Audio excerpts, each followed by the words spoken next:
Welcome to the Darkstream.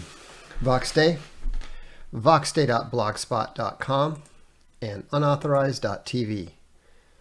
I'm just getting the chat set up here. We're ready to roll. And yeah, 4 streams this week. There's an awful lot that's going on. And it's been crazy, and it's going to keep getting crazier. I did say that we were going to try to do more streaming, both recorded, pre-recorded, and live. But the objective is to keep everybody informed as to what's going on, both folks that are inclined to follow the blog, as well as those who are, shall we say, more visually interested. So please hold off on the super chats until I give you the word. I want to try to stay focused on the topics that are at hand first. So save your questions. I'll make sure that we have at least 20 minutes or so to address the questions and so forth. Now, first of all, as some of you may or may not know, the blog, my blog, voxday.blogspot.com, was under, I guess what can only be described as an SJW attack from someone at Google yesterday. It was not, just to be clear, it was not an example of Google's policy.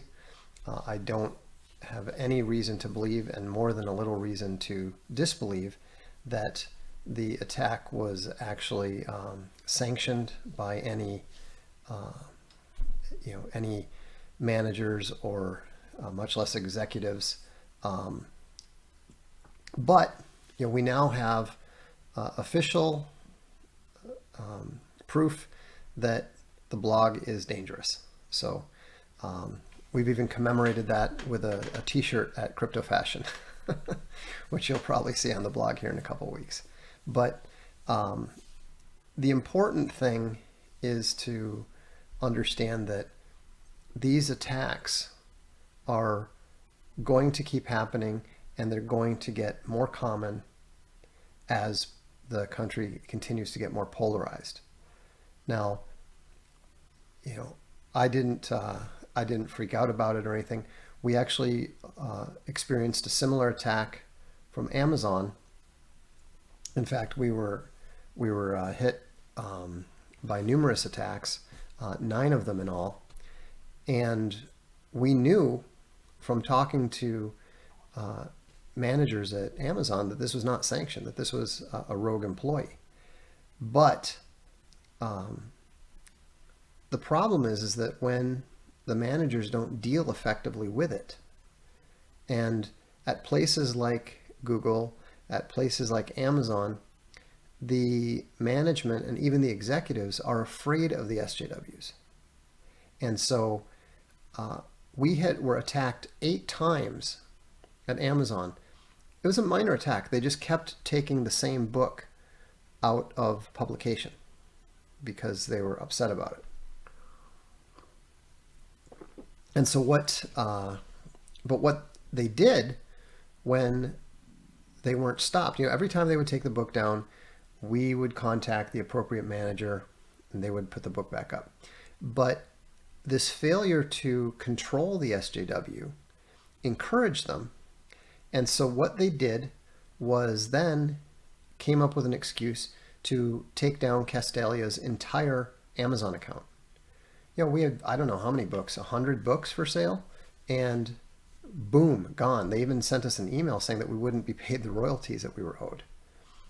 Now again, because we knew it was only a 1 or 2 people, relatively low-level people, attacking us, we didn't get upset.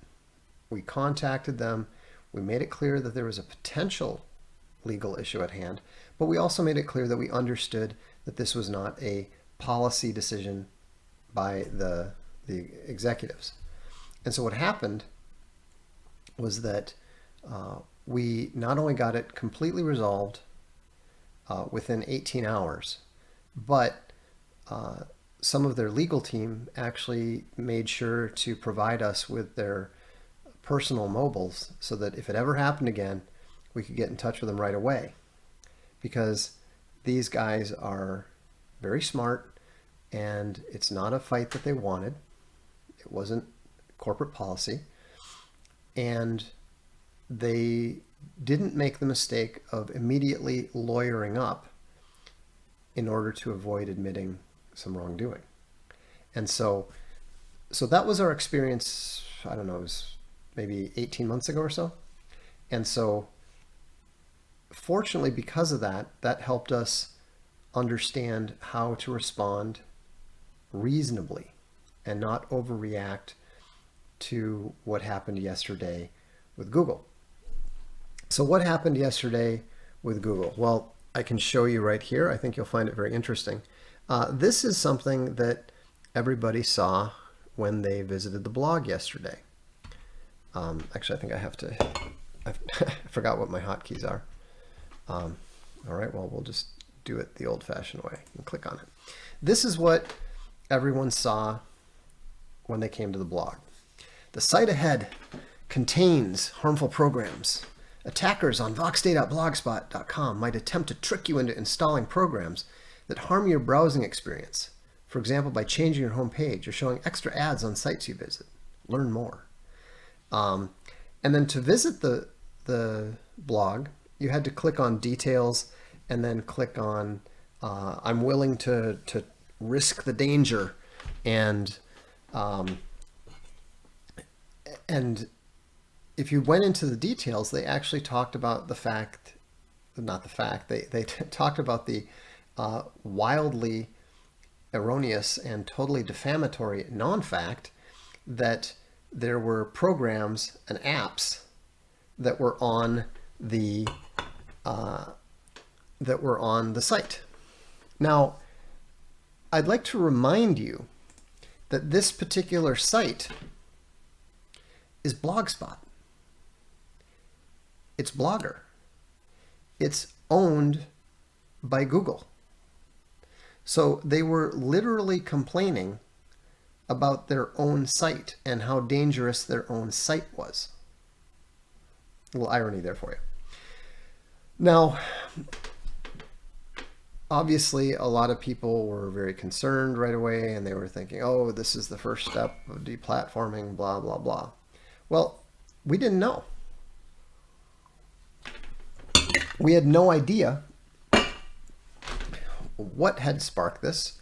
Was it a post about vaccines? Was it a post about the election? But that didn't make any sense, because the accusations, were that there was some kind of apps and malware and everything.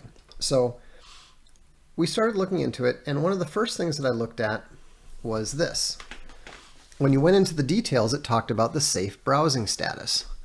And you can check the site status, and it said this site is unsafe. The site voxday.blogspot.com contains harmful content, including pages that install unwanted or malicious software on visitors' computers. Well, obviously, we knew that was BS. We knew it was total nonsense.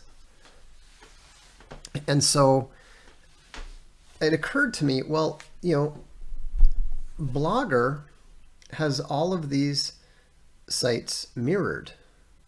So you've actually got a technically different site, even though it's the same stuff, but it's a different site in Italy, blogspot.it, in the UK, blogspot.co.uk, in Germany, blogspot.de.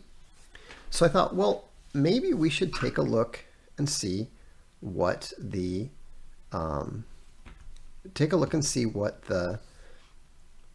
says for these other places. Well, here's what was interesting. voxday.blogspot.de said no unsafe content found. Well, how is that possible? I mean, how can they possibly say that .com has malware on it when .de is exactly the same stuff. It's not possible. So that got me thinking, well, okay, so the US site .com is supposedly unsafe. DE is okay, so we started checking everything. .it, .ch, .pl, everywhere from literally Japan to Denmark. And so what we came up with next, the next idea was, well, we can't really prove this because it says that the info was last updated on January 15th, 2020. That was nearly a year ago. So maybe the German site is only being reported as safe because it was last checked a while ago. Well, then we found this. This is, I believe it's the Ukrainian site, not the UK site. voxday.blogspot.uk. You can see that the safe browsing site status, no unsafe content found, on December 15th, 2020, the same day. So what that told us, and what we realized, was that what had happened was that someone in the US, someone at Google in the US, who had access to the messages related to the US site, had put up the fake warning. And then they had also put up a redirect so that all the other mirrored sites, which were verified to be safe, would redirect to the US warning. So no matter where you were in the world, even though you could look and confirm that the site was entirely safe, they would redirect you to the US and then make these false claims about the unsafe nature of the site. So what we decided to do was make sure that we could prove exactly what was happening. And that's what you'll see in this next video. What you're going to see is someone going to the country site, I believe in this case it's Canada, and proving that the site is safe. Then manually going to the same site that they've just verified as safe and seeing it popped up as the .com site, with the red warning. So here we are, the transparency report, blogspot.canada, it's safe. Now we're going to go to blogspot.ca. And this is someone in Canada. Boom. That takes you to the warning on the US site. Redirects you there. Now you can get through it, but it shows dangerous. And again, proves that it's still safe. So, yeah, we also had some of the videos were done with the console open so they could actually see the redirect instructions taking place and that sort of thing. I mean, this is an absolute smoking gun. This absolutely proved malicious intent, lies, and defamation. Now, what we're going to do about that, I don't know. What we did do about it, I'm not going to talk about what we're going to do about it because, you know, we never talk about what we're going to do. We've learned not to do that. But what we did do is we went through the process.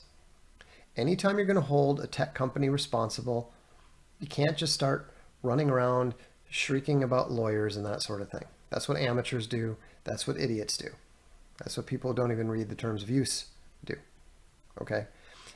Never ever tell anyone, you should sue. You should get a lawyer. If those words ever come out of your mouth, all you're doing is telling people who understand how the process works that you have no idea what you're talking about, you have no experience, and your opinion is totally irrelevant. Okay? But what you always have to do, whether you're going to go through all the way to filing a class action lawsuit or whatever else, what you need to do is go through the official process. In the case of Google, with the sites, the blogs and stuff, you have to request a review. And these reviews, they tell you, are going to take, several weeks. Now, when I requested the review, they say, well, did you fix whatever we said the problem was? Well, of course, they didn't say what the problem was. They just said there's malware on the site, which there wasn't. So I simply sent a short note saying, I have changed nothing. This is a false accusation. There is no malware on the site. There are no applications on the site. And the only company that is collecting any information on the site is Google. So whoever got that information looked into it immediately, obviously realized that some irresponsible SJW had gone and concocted this whole charade, and promptly removed the warning and confirmed that that we had not done anything wrong. In fact, let me read you the message that they posted. Let me see where there we are. Oh, why won't this show? Oh, I see. I have to go to a different window. So what they said was, review successful for voxday.blogspot.com. Google has received and processed your security review request. Google systems indicate that voxday.blogspot.com no longer contains links to harmful sites or downloads. It never did, but anyhow. The warnings visible to users are being removed from your site. This may take a few hours to happen. So whoever it was that was in charge of that did the right thing, took care of it, and that was good. And I was actually impressed. They actually took care of the situation and fixed it faster than Amazon did. So kudos to them. That was good.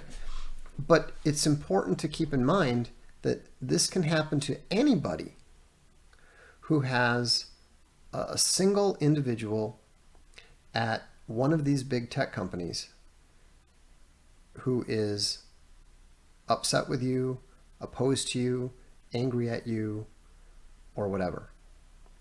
We've now had this happen with Amazon. We've had this happen with Indiegogo, and we've now had this happen with Google. So, and I've seen similar things happen to other people as well. So this is a serious problem, and even when people are not being deplatformed, they are being attacked by individual employees at the big tech companies who are abusing their position and abusing their power. However, all of this is about to come to an end, at least in Europe.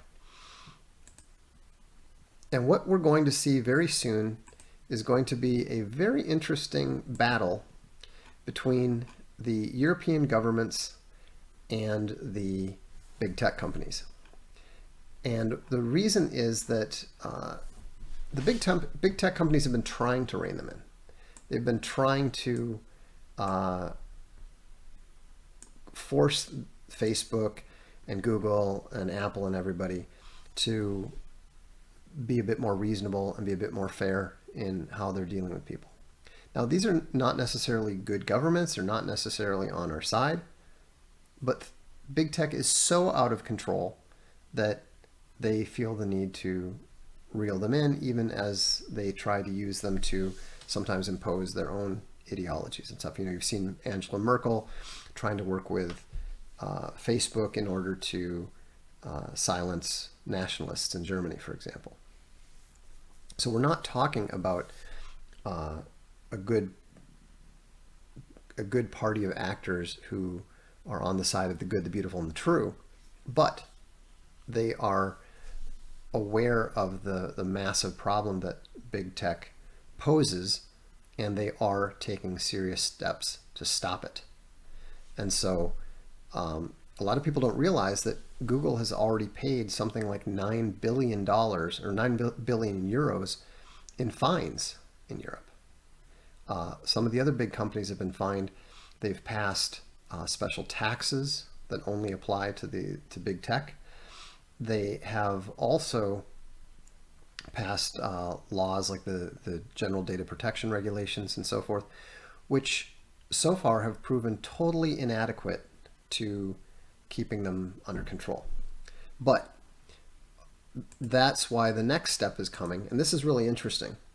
It is called the actually, I don't know what it's called. I need to click on it and see what it is called. Okay. They're proposing the Digital Services Act and the Digital Markets Act. And what they're going to do is essentially rein in companies that are declared to be gatekeepers. And so they're going to try to, now some of this stuff is not going to be good. They're going to have rules for the removal of illegal goods, services, or content online. That could definitely get out of control. Safeguards for users whose content has been erroneously deleted by platforms. Okay, so what they're actually talking about is people who are being deplatformed, like Jordan Peterson, for example. He was deplatformed by Gmail, and then they said, oh, it was just a mistake. They love to attack people, and then if there's not a sufficient outcry or not a sufficient legal consequences, they hide their actions under accidents. I also suspect that those are not actual policy on the part of the companies. I think that those are usually bad actors within the companies, just like the situation we had with the blog yesterday. But clearly it's happened often enough that the European Commission is aware of it and is taking steps to stop it. This is interesting. New obligations for very large platforms to take risk-based action to prevent abuse of their systems. The abuse of their systems could be referring to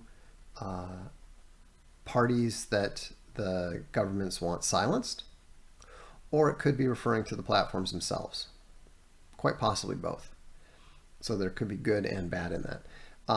Wide-ranging transparency measures, including on online advertising and on the algorithms used to recommend content to users. This could be absolutely massive because right now big tech is picking the winners and losers. We don't even pay attention to trying to sell our books on Amazon because Amazon stacks the deck.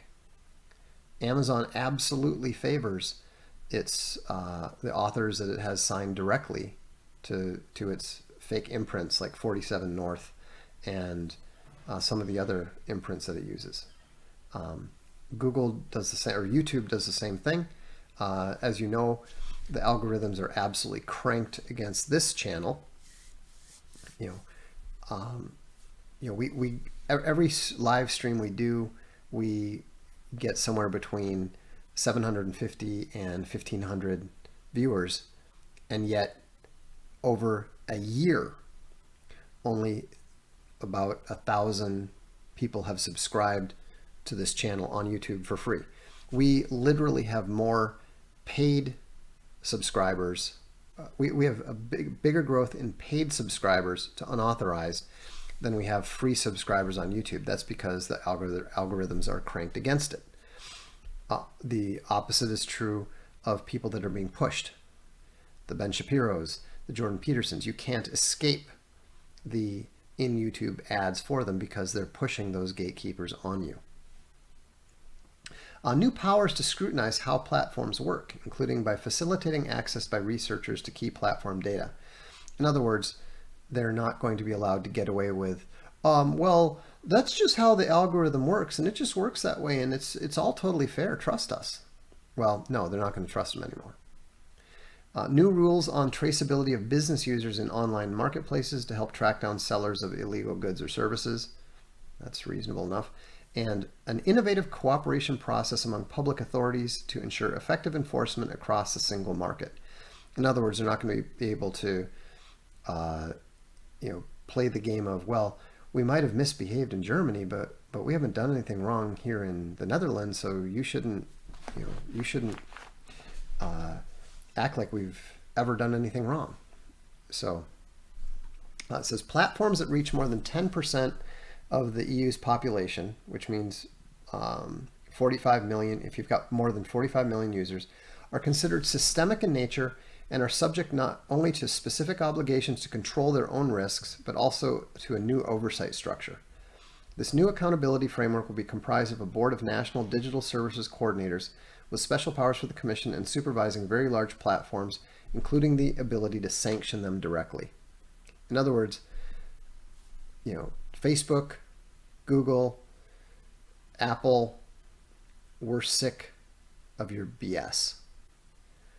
We understand you have lots of money and you won't even change your ways if we fine you $5 billion.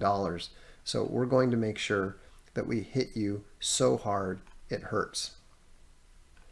So the interesting thing is that they're going to create the punishments involved can be up to 10%. A single fine could be up to 10% of the gatekeeper company's worldwide income.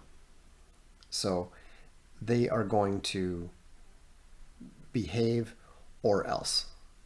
And the great thing is that you're going to see this policy adopted in the US at some point in time. And you're also going to see it adopted in Asia as well, I believe. And so, the age of the unaccountable big tech company is just about over. Which, by the way, is why they are going to take some actions. We don't know what they'll be, but you should be aware that they're not going to take this kind of thing lying down, and they're going to try some nonsense to get over it. I don't know what that will be, but I think that if you're using any big tech system, especially cloud-based systems, it's time for you to download locally and back up locally all of your data. So, obviously, my blog gets backed up like hourly. I don't use things like I just don't use cloud services. I don't use Dropbox. I don't use Google Drive. I don't use any of this stuff. So, so what I would recommend is that after this stream, the first thing you should do, obviously, is subscribe to Unauthorized. That's a joke. We'd encourage you to, but that has nothing to do with this. The first thing that you should do is make sure that you download all of your critical data, your email contacts, your critical files, your documents, etc., etc. I strongly suggest that you make sure that you don't leave anything up there, because you don't know what's going to happen. And I don't believe that they're going to just sit there and say, gee, well, I guess it's too bad that we're not going to be allowed to just keep doing whatever the hell we want with no consequences all the time. That's not how they work. That's not what they do. And this is not anything related to 10 days of darkness, shutdown of the internet. We're not talking about that. What we're talking about is the big tech's angry backlash against the political forces that would rein them in. So, so please back up your data. Please back up your cloud files. You'll be very glad that you did in the event there are any major changes to the cloud architecture in the next month or so. So anyhow, that's all I have for this portion of the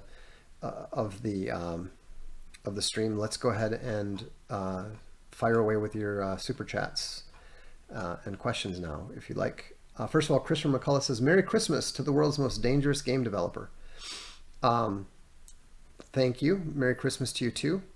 It is nice to be, officially dangerous. I feel like there's a certain, unauthorized status confirmed there. Anaf Habib says, "The cornered animal is the most dangerous. Big tech know that the president is about to smack down hard on them and their buddies. Ergo, this is desperation. These guys are begging to be broken up." Well, yeah. In fact, the one part of the European law that I didn't mention is that if the measures that they take, including the massive fines, are not sufficient, then the commission will have the ability to force them to get broken up. So, so that's interesting. Dayton asks, "Is that the Coddington Bear?" It is the Coddington Bear, exactly. Someone wanted to know if I'm the guy from Psychosonic. I am indeed the least talented member of Psychosonic. So that is indeed my band. Carolina Swamp Fox sends $20 for without a question. So thank you very much for that. Skylar Smith, welcome to Bronze Pack. And let's see. And we're caught up. So let me see if there's any other questions I can see here. What do you think the point of the DNI announcement tonight was? Well, I think that it's letting everybody know that it's coming. I mean, it could be massively significant with regards to the election. So we'll have to see how it see what it says. I'm going to read it. Colonel Jessup says, "Your blog is more enjoyable with that red hue to it. Thanks, Vox." I'm glad you enjoy it. It's got sort of that. It's kind of, I guess, it's appropriate for the whole Dark Lord image. So, Jilly is glad we got the dangerous blog site taken care of. Art Athletics says DNI report will be delayed. Is that a prediction or are you saying that that's what the point of the announcement was? I have no idea.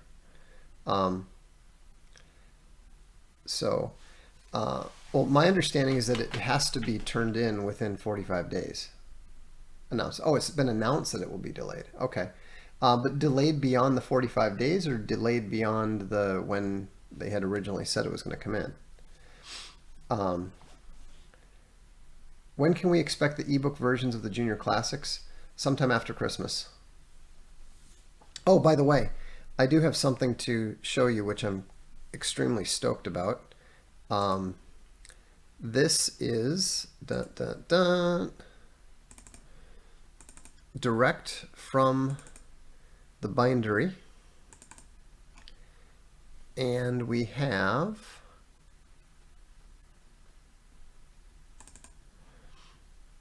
this is totally unretouched. It's just a straight up picture. This is the Divine Comedy by Dante, the Castalia Library version. and it is beautiful. We went with the cerulean. People tend to think about Dante only in the context of Inferno, and so we thought we wanted to go with the approach more reflective of the Paradiso. And what's really gorgeous is this is the end papers. So you can see when the book opens up on the inside, those are the end papers, and it's the exterior is beautiful, the interior is beautiful. It's all just this is the best thing that we've done yet. Actually, let me be more specific. This is the best thing that we've done yet. That, of course, was the library version. This is the Libraria version, which is the goat skin, and it's I think even more attractive, and so that's where Owen's goats go when they die, if they're lucky. So, but yeah, we're extremely pleased with how that's going. Plutarch is not going to be done until January. They're having trouble getting enough gold. Apparently there's a lot of it on the cover for that. But the goat skin actually smells really good. And it feels like almost buttery. It's actually incredible. Mad Mardigan says, is this a large enough donation to get vanned? I don't know what vanned means. Banned?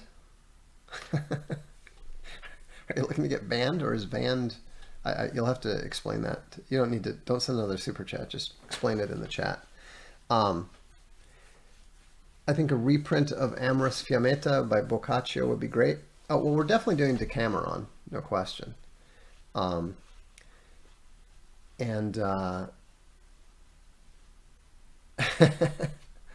Van, like when they execute the list and pick us all up in the party van.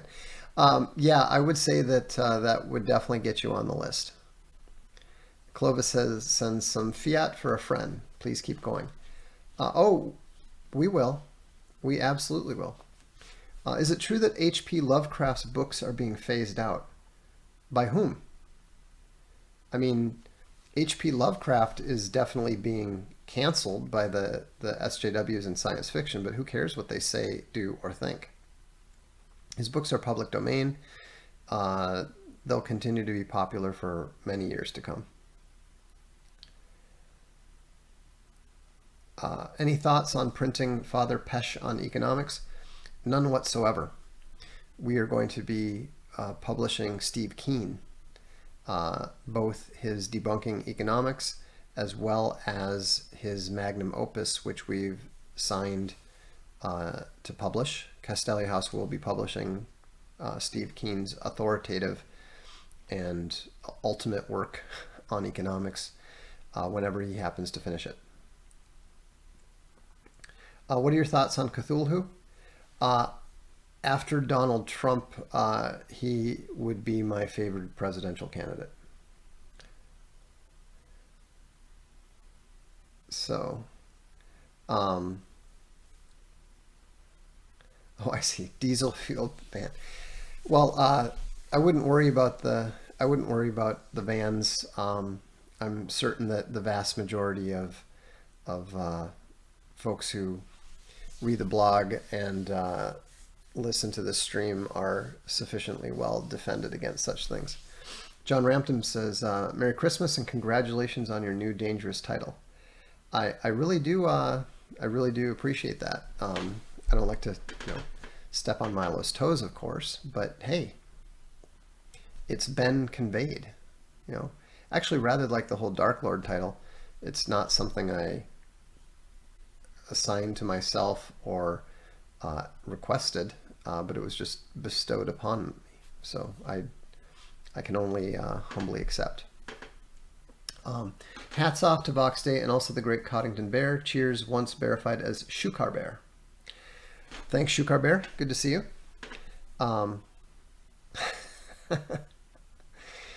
What did you ask for from Santa this year?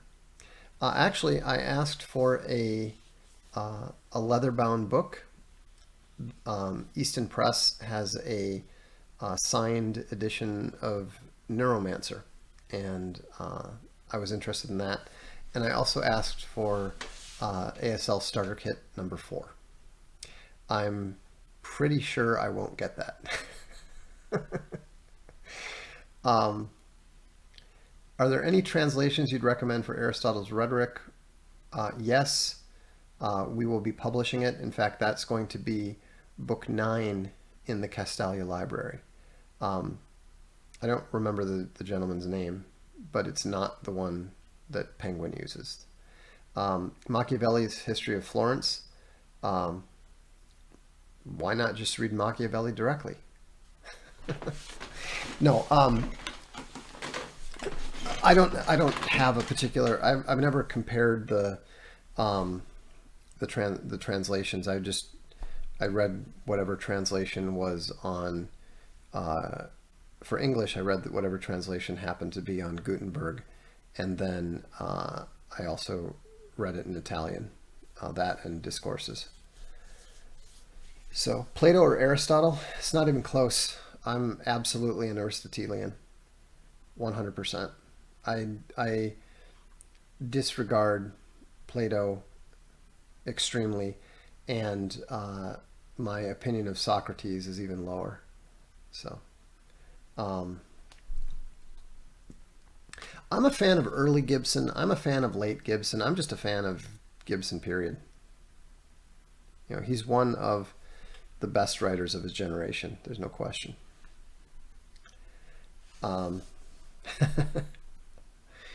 Rubicon, 10 times more exciting than Comic-Con. Exactly.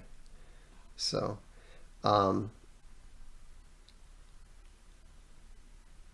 right. Well, that seems like we've. How do you feel about Plotinus? I don't. I used to think Werewolves of London was Where Was the Governor? That's funny.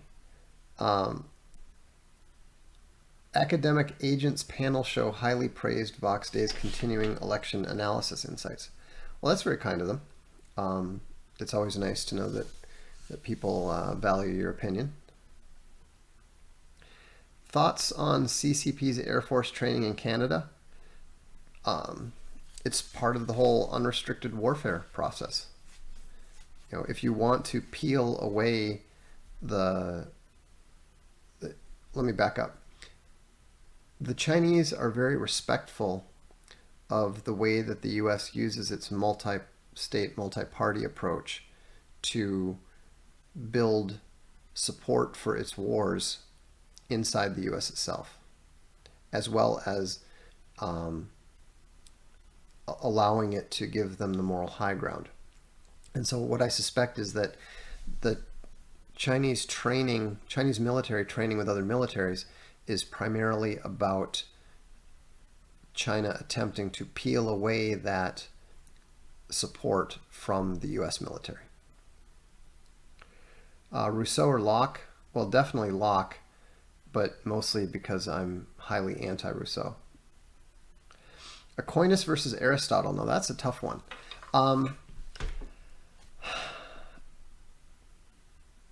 I would say for raw intellect, Aristotle. For genuine insight into daily living, I would say Aristotle. But I think that I prefer Aquinas for his method of analysis and argument. Also, the fact that Aquinas is a Christian gives him a deeper insight into the forces of good and evil that tend to drive man. So he's really, Aquinas goes into a deeper level than Aristotle can. Is Canada a threat to the world? No.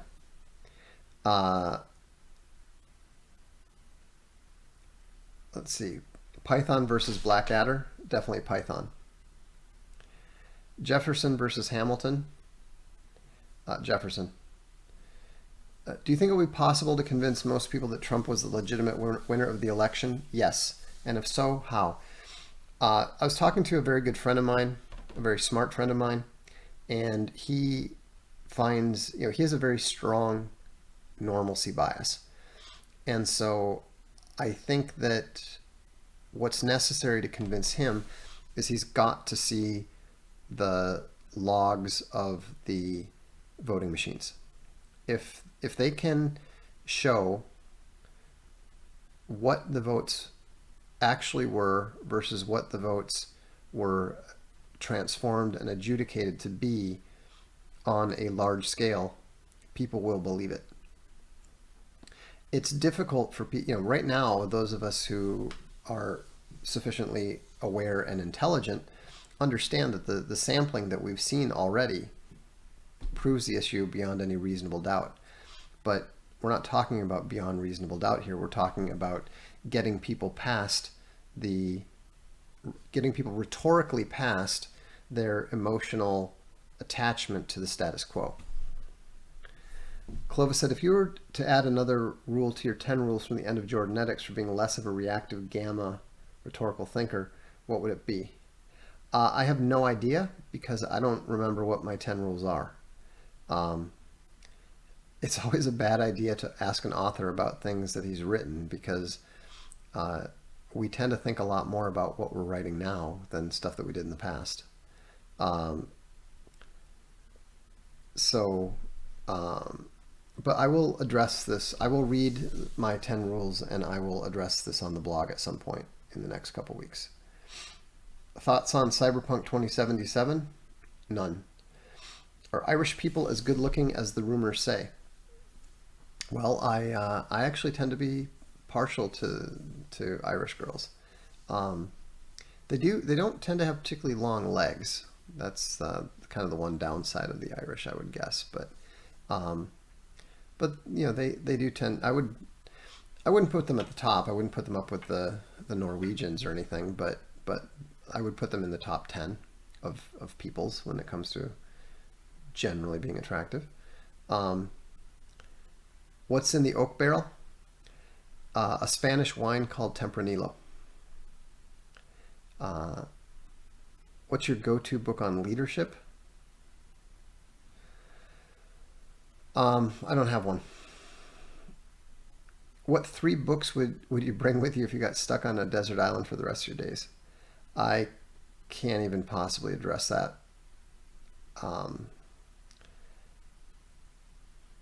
Obviously the smart thing to do would be to say War and Peace and 1Q84 by Murakami and something like The Divine Comedy. But I don't. Well, it was last one's Corrosion. We got to get caught up. We're behind on those. We'll get them out this week. So, Infinite Jest? No. I hated Infinite Jest. Absolutely hated it. All right. On that note, thank you all for stopping by.